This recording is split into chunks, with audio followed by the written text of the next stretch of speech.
Hello guys കുറച്ച് ദിവസമായിട്ട് കേരളത്തിൽ കഥകളി നടന്നുകൊണ്ടിരിക്കുകയാണ്. എന്താണെന്ന് വെച്ചാലില്ലേ, കോൺഗ്രസിന് നമ്മളെല്ലാവരും കൂടിയിട്ട് കോൺഗ്രസിന് കുറേ സീറ്റും കാര്യങ്ങളൊക്കെ കൊടുത്തു, വോട്ട് ഇഷ്ടം പോലെ കൊടുത്ത് കോൺഗ്രസ് ഇതേപോലെ ഭരണത്തിലേറാൻ നിൽക്കുന്നു. പക്ഷെ മുഖ്യമന്ത്രിയെ തിരഞ്ഞെടുക്കാൻ അവർക്ക് ആവുന്നില്ല പറയുകയാണെങ്കിൽ സിമ്പിളായിട്ട് ഒന്നേ പറയുള്ളൂ. അതിൽ അതെന്താണെന്ന് വെച്ചാൽ ഇവരിൽ തമ്മിൽ കൂടുതലാണ്, പാരവെപ്പ് കൂടുതലാണ്.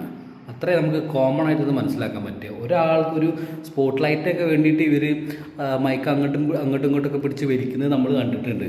കാരണം ഈ സ്പോട്ട് ലൈറ്റിൽ നിന്നാലല്ലേ കുറച്ച് മാധ്യമ ശ്രദ്ധ നേടൂ എന്നുള്ളത് കൊണ്ടായിരിക്കാം.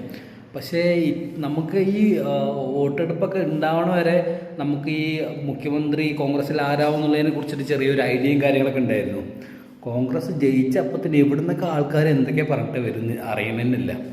എന്താല്ലേ ഇങ്ങനെയുള്ള ഒരു പാർട്ടി ഇനിയിപ്പോൾ ഏതൊരു തീരുമാനം കേരളത്തിൽ എടുക്കുകയാണ്, ഒരു വികസനം കൊണ്ടുവരികയാണ്, അല്ലെങ്കിൽ പുതിയൊരു വിപ്ലവകരമായിട്ടുള്ളൊരു മാറ്റം കൊണ്ടുവരികയാണ് എന്നുള്ളൊരു സിറ്റുവേഷൻ വന്നാൽ പോലും ഇവർ ഇതേപോലെ സെയിമായിട്ട് നിന്ന് തല്ലുവിടും, ഉറപ്പാണ്. കാരണം ഒരു വികസനം വരുമ്പോൾ കുറച്ച് ആൾക്കാർ ഓക്കെ പറയും, കുറച്ച് ആൾക്കാർ പറ്റില്ല പറയും. അപ്പോൾ എന്താ ചെയ്യുക? ഓക്കെ എന്നാൽ വികസനം വേണ്ട എന്നാട് വയ്ക്കും. അതാണ് ഇപ്പോൾ ഇവരൊരു ലെവലായിട്ട് കാണുന്നത്.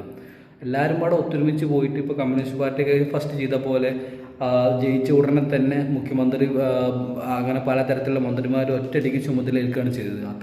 അത്രത്തോളം ക്ലാരിറ്റി അവർക്ക് ഉണ്ടായിരുന്നു. പക്ഷേ കോൺഗ്രസിനെ സംബന്ധിച്ചിടത്തോളം അതില്ല എന്നുള്ളത് ഭയങ്കര ഉറപ്പാണ്. കുറേ പാർട്ടികളും കുറേ നിലപാടുകളുള്ള കുറേ ആൾക്കാർ ഉണ്ടായതുകൊണ്ടാണെന്ന് അറിയില്ല. പക്ഷെ എല്ലാവർക്കും ഒരു അധികാരമോഹമുണ്ട്, സ്പോട്ട് ലൈറ്റ് മോഹമുണ്ട് അല്ലേ?